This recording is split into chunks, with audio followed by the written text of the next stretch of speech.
readers. Welcome to Books Connect Us from Penguin Random House. This is a podcast about staying connected with each other and the stories and authors who inspire us. Kathleen Rooney is the author of the novel Lillian Boxfish Takes a Walk and is a founding editor of Rose Meadow Press and a founding member of Poems While You Wait. Her latest novel, CHER and Major Whittlesey, which Booklist raves is imaginative and audacious, a celebration of animal intelligence, and a tribute to altruism and courage. Let's join Penguin editor Margot Weissman in conversation with author Kathleen Rooney.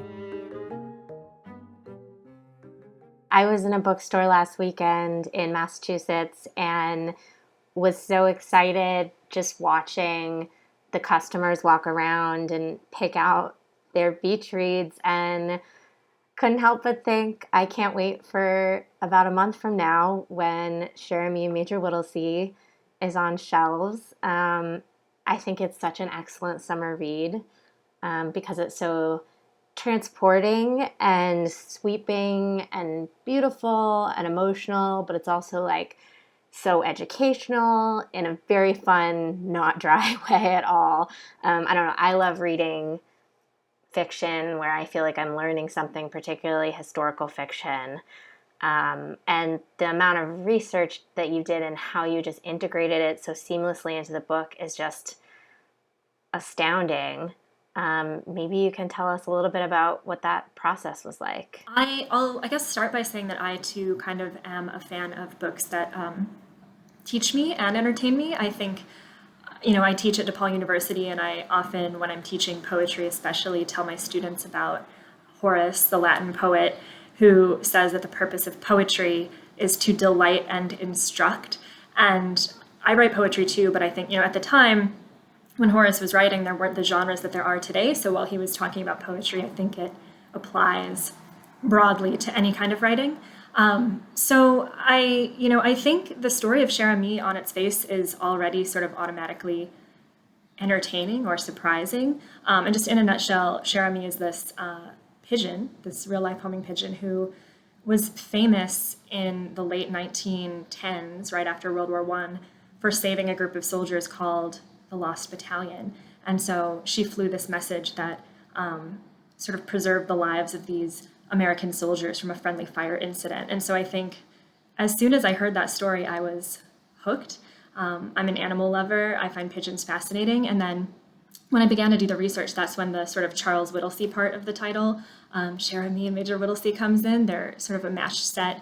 And I think where I did, the majority of the historical research was sort of around him specifically and the Lost Battalion, and then sort of like the bigger division of soldiers from all over Manhattan that he was a part of, and just kind of how they ended up where they did. So I think I'll sort of wrap that answer up for now by saying that my favorite kind of historical fiction is where it wears its research lightly and it doesn't get too nonfiction-y or bog itself down with all the stuff that the author obviously came to know in the writing process. And so I tried really hard to do a ton of research.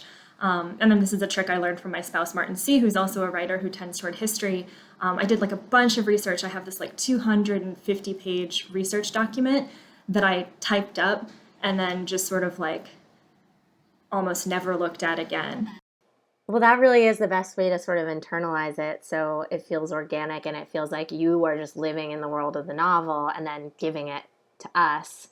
I know you read a lot about Charles Whittlesey's life and even sort of like documents from people who knew him, kind of about his personality. So in that way, you had a little bit of a jumping off point for making his character come alive, which I think you did exceptionally well. But for CHER, you don't have that, right? Because she's a pigeon. And we just know nothing about her consciousness. How did you develop her character? Did you always know who she was, this kind of like wry, erudite, but also irreverent voice, or did that kind of come to you over time? That's a great question. So with CHER, I think her voice developed pretty early on because one of the things that I knew that the pigeon point of view was going to give me that I couldn't get from any other type of character was this, I mean, the obvious joke is like bird's eye view, haha. But truly, this distance, right? A character who's first person but who's not a human is going to be able to weigh in on human activity, but with a degree of remove that's going to allow that gap to contain like critique sometimes, and then also humor sometimes, and bewilderment. And so I knew that I wanted her to be pretty smart, but also a little unsure of why humans do what they do. And so I think that's where that wryness and that wittiness came in, because the big thing I didn't want to do with Cher was make her kitschy or make her a cartoon. I think some people might hear like pigeon point of view and, you know, roll their eyes and worry that it's going to be cutesy. And I didn't want to do that. And it might sound weird, but it was similar to when I wrote Lillian Boxfish Takes a Walk, where I was very aware that I didn't want this, you know, 85-year-old woman to sound like a comic strip or like a caricature of, you know, sassy old lady. So I felt very similar with Cher and Me, that I wanted her to have that intelligence. And then I think just in terms of, I always like to give a shout out to, you know, research and writers who came before me. The author, long dead, Marion Cothren, Cothren, wrote this amazing children's book about Cher Me that came out in, I want to say 1934, 1935. And she was just writing, it's nonfiction, it's a chapter book, it's for kids. So there was no first person Cher Me, but I think that there was this sort of droll and dry and effortlessly intelligent style of writing that was popular in the 30s, even for children. And I think Marion Cothren helped me kind of get in the zone that I needed to be for Cher Me's voice. I didn't know that, and I love that. I love that there is this writer that you channeled a little bit in kind of perfecting and honing her voice. Do you think animals have senses of humor? Like, I'm trying to, Cher Me is so funny, and I'm trying to think, like, what do animals think is funny? And how does her humor differ from ours?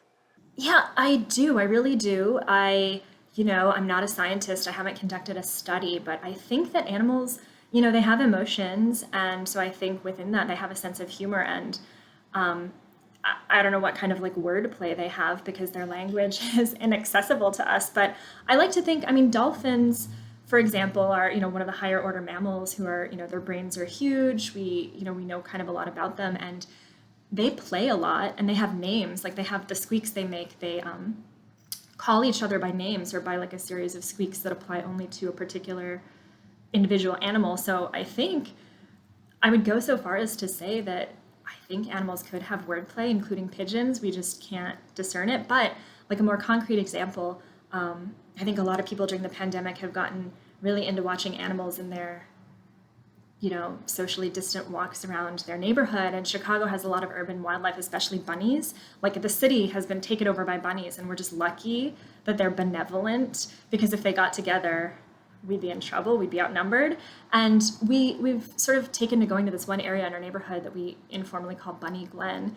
And we watch the bunnies, and they play. Like, sometimes they'll just be sitting there, and then all of a sudden, for no reason, they're not scared, nothing has changed, they'll just like charge each other and like chase each other and roam around and like jump over each other. And we're just like, there can't, you know, some of the jumping and stuff is definitely like a mating thing, but some of it is just goofing around, just like having a fun time. And so I think absolutely animals find things funny. I know we've been talking a lot about publishing a book in this moment, also just living in this moment, being human in this moment. It's a crazy time to be alive. There's so much going on. I know that you have things you want readers to take away from this book. Have your aspirations for what people will take away from the book changed at all in the past few months? Yeah, that's a great question. I think, you know, as an editor, one of the sort of more interesting and out of control aspects of publishing is always that, you know, when an author writes a book, it's going to be a very different time than when that book comes out. And, you know, as an editor, when you accept a book and work on it, that's going to also be very different than when the book gets into the hands of readers. And so I think, you know, most of the stuff I hope people will get, which I'll say, is stuff that was always there that I wanted them to get, but now I think in a way that I couldn't predict, it's even bigger. And so I think two big things, one that's kind of a major Whittlesey thing and one that's kind of a Jeremy thing. The Whittlesey thing is that he struck me as an incredible hero, not just for what he endured, right? These 5 days in this place called the Pocket, where they were without food, without water, tons of wounded men, dying men, friendly fire, being tormented by the Germans, just this ordeal that's super hard to even imagine how bad it must have been. He succeeded by being patient and by being kind of passive. They couldn't retreat, they couldn't advance, they sort of had to wait until they got help. And it was unclear the extent to which help was coming. And with the friendly fire incident, there was even a time accidentally where their own people were harming them. And I think in a perverse way, that's sort of pandemic-y, where we have, a leadership and a president who not only aren't helping us, but are at times harming us. So I don't want to get too on the nose or get preachy about it, but I think that Whittlesey's heroism of being patient and waiting and doing what he could to help others and keep their spirits up, and understanding that everyone truly was in it together, is something that I'm thinking about even more now. And then the Jeremy aspect, of course, writing from an animal perspective, I couldn't help, I guess, but think about global warming and climate catastrophe and sort of what we as humans, the supposedly highest order, according to old hierarchies of animal life on the planet, what we're doing to other animals and what we're doing to the planet itself. And again, it's not a climate change book overtly. Nobody in 1918 knew really much about like the greenhouse effect. It wasn't mainstream like it is now. But I think, it's hard for me to think of Jeremy now without thinking of, not to be such a bummer, but there's a lot of stuff happening. The pandemic is this mini crisis that's still surrounded, almost like a burrito of a crisis, right? That's like wrapped in this bigger crisis that is climate catastrophe. And so I think listening to animals now and listening to non-human life is even more important than it's ever been. Yeah, I completely agree. And I've also found myself just gravitating towards animal content in a way. I'm also an animal lover, but particularly now, I just feel like it's important to be in tune with the other beings that we share this planet with. Have there been other animal narrated or very close third animal books that you have taken inspiration from? Charlotte's Web, I think, is an incredible book. And it's an omniscient narrator where the, perspective jumps all knowingly from, Fern, the human character, into the animal characters and just sort of all around all the people who are in that farmyard situation. And I think that book was really influential to me. I think E.B. White does a great job of making it. It's a funny book. It's a crushingly sad book. So I was really aspiring to, I guess, toy with people's emotions in the best possible way, in the way that I felt like E.B. White is able to do that in Charlotte's Web. And then I think, a book that I recently revisited some of it just to make sure that it like held up. I haven't reread the whole thing, but Watership Down. I love the way that he gives the bunnies sort of almost like a subversive quality, like they're cute, but he doesn't deny the animal's strangeness, which I think is what I tried to do with Jeremy. Like she, I didn't do anything goofy, like, there's no dialect. She's not like, me a pigeon, me no understand human, but like, she's different than humans, right? And I think domestic animals are especially interesting in that way, or urban wildlife, where we get to see them a lot more than we see things like, tigers or sharks. But they're still very different than us, and there's still that mystery. And I think Watership Down for me shows, he anthropomorphizes them, but he also just lets the fact of rabbit strangeness really be present. So I think those two were really big for me. Do you ever watch Bojack Horseman? I love Bojack Horseman. Yes. Yes. When you were talking about the bunnies in Watership Down and animal strangeness and anthropomorphizing versus letting them be animals, I think the brilliant thing about that show is the balance between the times when they are really animals and then the times when they have this almost human consciousness.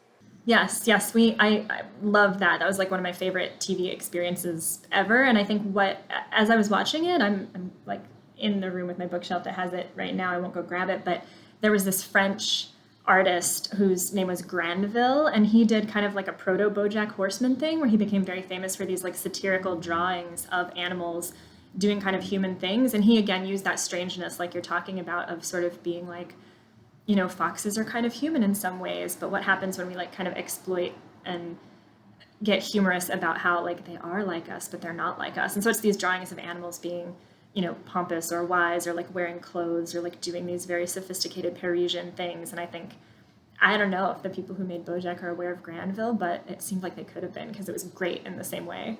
What was the most fun part of writing this book? The most fun part, I think, was getting to write Cher Ami's like cohort of fellow pigeons. There's a lot of pigeon minor characters, and I think her love interest, Baby Mine, this really beautiful, brave pigeon from America, that was really fun. And Buckshot, who's kind of her basket mate, who's this luckless white pigeon. It's white pigeons. It's funny. I mean, doves are pigeons, even though I think a lot of people are like, oh, doves are beautiful, but pigeons are gross. It's like they're the same. And so normally in civilian life, being a white pigeon is this prized, privileged thing. But of course, in a war situation, Buckshot being white is dangerous. He's easier to see. He's easier to shoot. He's easier to catch. So I had fun kind of playing with the personality of a bird who would be like that. And then there's one called President Wilson. Almost all of these, I mean, I made up Buckshot and Baby Mine, but President Wilson was a real pigeon who was another famous homer who delivered a lot of great messages. And so I had fun making him into this kind of haughty, sometimes pretentious, but ultimately pretty knowledgeable elder states pigeon who, had been around for longer than the other pigeons and who could kind of tell them how the war was working and what to watch out for. And he too ended up stuffed and, kind of celebrated after his death. So I think playing with the pigeons was the most fun for me. Obviously, there's some degree of predetermined plot to your book since it is based on this true historical story. But was there anything that sort of surprised you in the writing? I mean, I imagine you had some idea of where you were going to take it because the story was there, but was there anything sort of unexpected that happened during the writing process that surprised you? I mean, that's a great question in terms of writing something that's based on a true story where, kind of like I was saying with the research, it's helpful because you have this like outline. I mean, in the case of this book, I won't like spoil it, but I knew how things ended up historically for both Cher Ami and for Major Whittlesey. And so I had an end point to write towards. So that was kind of predetermined, but then within that, I had a lot of leeway as to how to get them there. And so I think the thing that surprised me most, or that I got especially inventive with, was this character, Bill Kavanaugh, who's one of my favorite characters. He's the pigeon man, the pigeon handler with the Lost Battalion. And, there's any group of soldiers would have had several pigeon men because they obviously wanted to build redundancy in because people would get killed constantly. So you didn't want to have just one. But I made him kind of the best, and he's a pure fiction. There was no real Bill Kavanaugh, and I kind of try to make him this, to me, he's the character that has the closest relationship to the birds. And, I kind of show the other two pigeon men as being fine. They're not like mean to pigeons, but they're just kind of doing their job, whereas Bill is like a pigeon fancier. And so I did a lot of research on how popular pigeon racing was, or just raising homing pigeons. And so I made Bill be this sort of like working class Irish American guy from Hell's Kitchen, which at the time would have been like a truly terrible neighborhood, lots of crime, lots of poverty. But he would have had on his roof this pigeon coop just in the city. And this is kind of his thing he does when he's not working, this place he goes as a refuge. And so I think I had a really good time developing his character. I knew I wanted him to be this like sweet, almost preternaturally gentle man, but I think I'm just interested in how rare gentleness is often in men, or at least in like cis-het men, just because it's so discouraged. And so I wanted to create this character who could be capable of this great gentleness, even in the middle of the stunning violence that was World War I. And so I think it makes sense that I have him be kind of the unrequited love interest of Whittlesey, because Whittlesey would have found him so rare and so refreshing and so unlike anyone else he really knew. Yeah, he's a great character.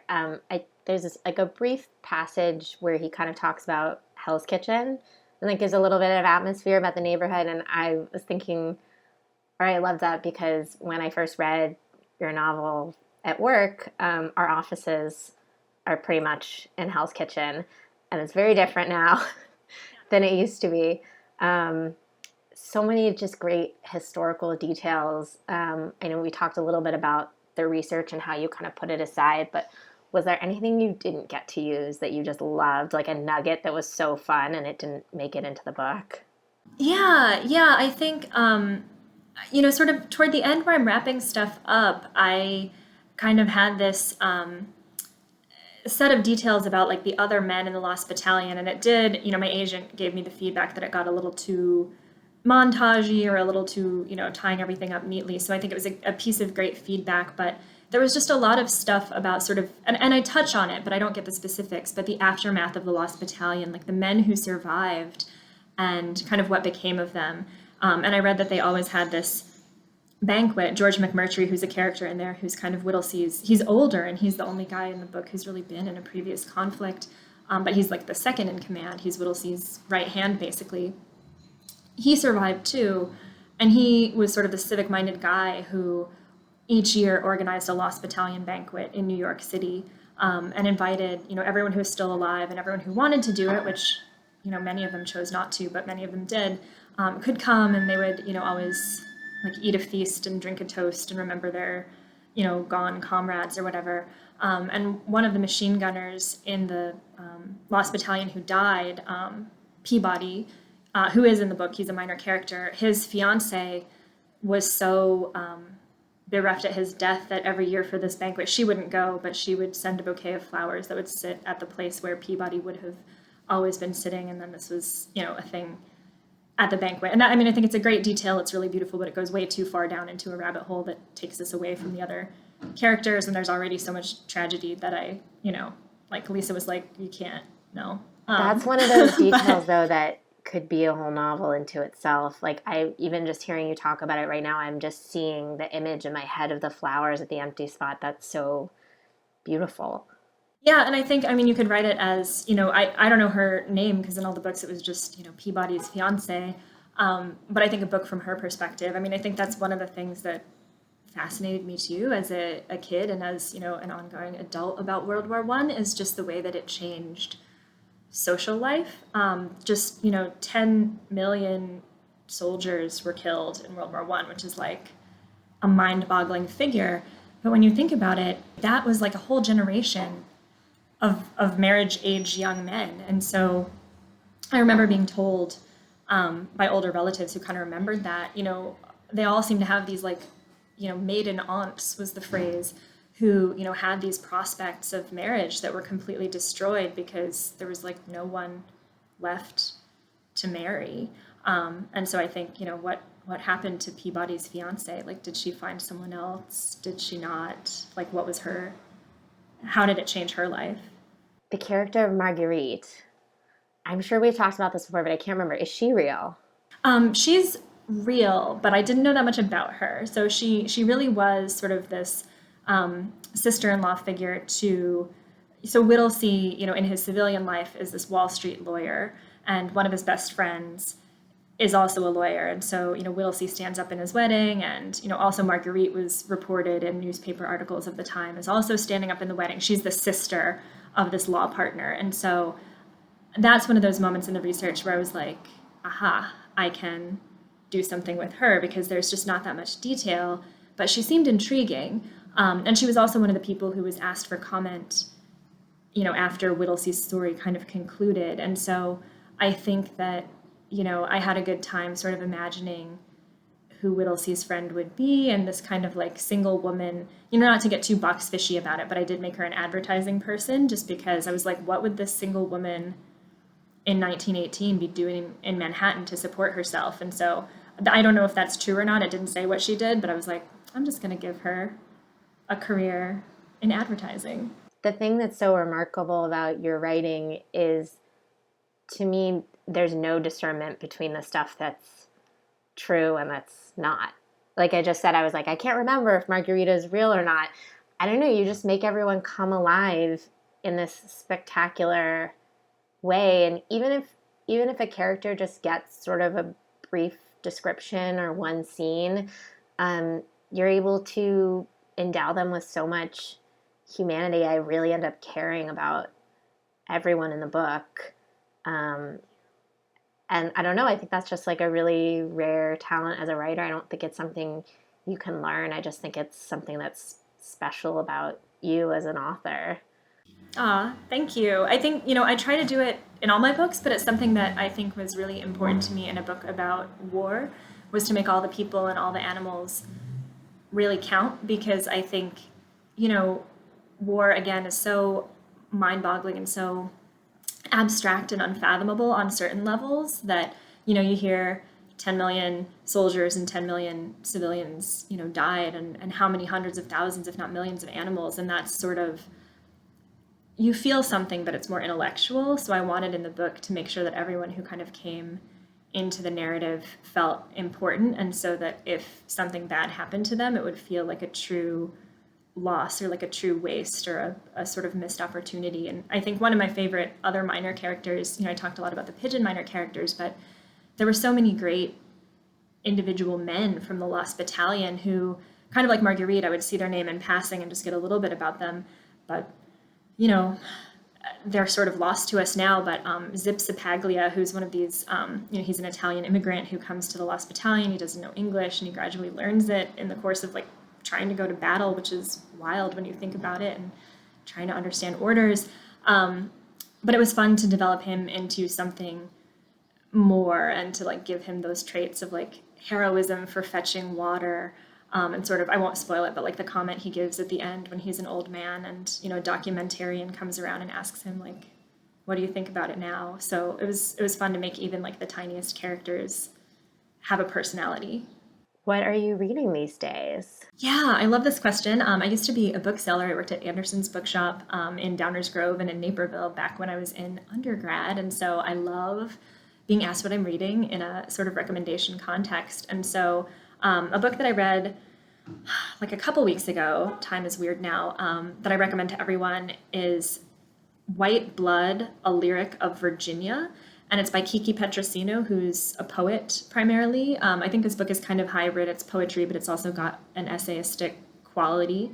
And she is sort of writing about Virginia, the state, and Virginia, the Commonwealth, and its history as sort of the home of Monticello and Thomas Jefferson. And of course, Thomas Jefferson's history of, you know, being this founding father, but also the slave owner, his relationship with Sally Hemings, where, you know, he had children who were property, just this sort of wild contradiction in this person. And then Kiki is coming at it from that historical perspective, but also from her own perspective as a mixed race person who's kind of living in the, you know, upper South, and sort of her position with that. And it's just, it's sad and it's funny and it's angry and it's so good. And I'm going to teach it in my advanced poetry class next spring, because it's so, not just the content, but the way she writes. She's just an incredibly good writer. So I recommend that very, very highly. And then I just finished W3, and I think that's how you say it. It's like the title is just W-3, and it's by the Chicago writer Betty Howland, she's dead now. She died in 2017, and she was pretty decently known. I mean, she won a MacArthur grant and stuff in her lifetime, but she sort of fell out of print, as can so often happen. I mean, that's one of the things I think about all the time as a writer and also an editor is, you know, stuff that's super famous doesn't always stay famous, or stuff that's good doesn't always get the recognition it deserves at the time it's new. And I think she's a little bit of both. And anyway, she's just this great writer. She writes from this kind of Jewish perspective, this like west side of Chicago in the 60s sensibility that I think we get a lot of that kind of thing, kind of earlier and from a masculine point of view with like Saul Bellow, but we don't always hear it from the woman's perspective. So anyway, W3 is this book that a public space is reissuing. They're bringing her back into print, which I'm so grateful to them for doing.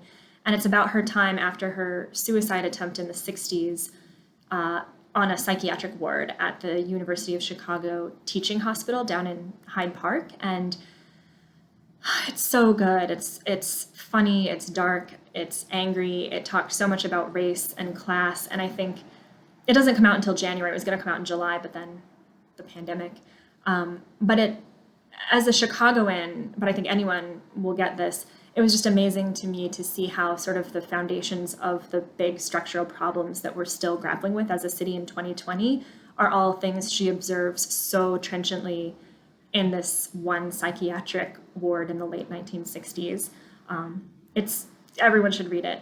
And then 3 is my favorite number, so I'll do a third one. And this is the book that I was mentioning at the beginning that I scooped up at Half Price Books, and it's by Paula Fox, who, people, I think really love desperate characters, and she kind of had that moment back in the early 2000s when I think like Jonathan Lethem and Jonathan Franzen were recommending her and kind of getting her back into print. But it's this book called Poor George, and it's about this sort of unhappy teacher at like a fancy prep school in Manhattan. He and his wife have just moved out to the suburbs and are kind of trying to do the, life in the country American dream thing.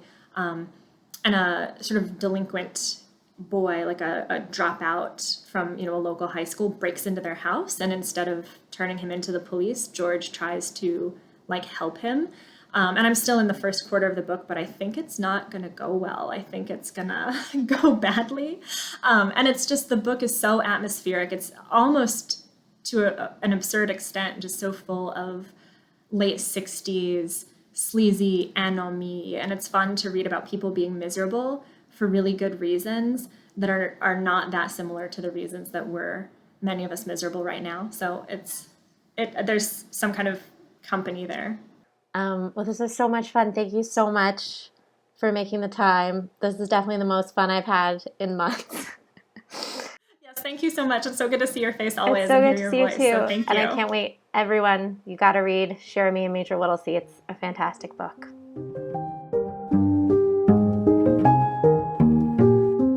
Thank you for listening to Books Connect Us. For more great book recommendations and information about your favorite authors, feel free to follow Penguin Random House on social media or visit penguinrandomhouse.com. And if you've enjoyed what you've heard, go ahead and leave us a review on Apple Podcasts, as it helps more listeners to find our show.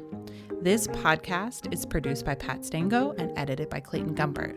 I've been Erin Leaf, and until next time, this has been Books Connect Us.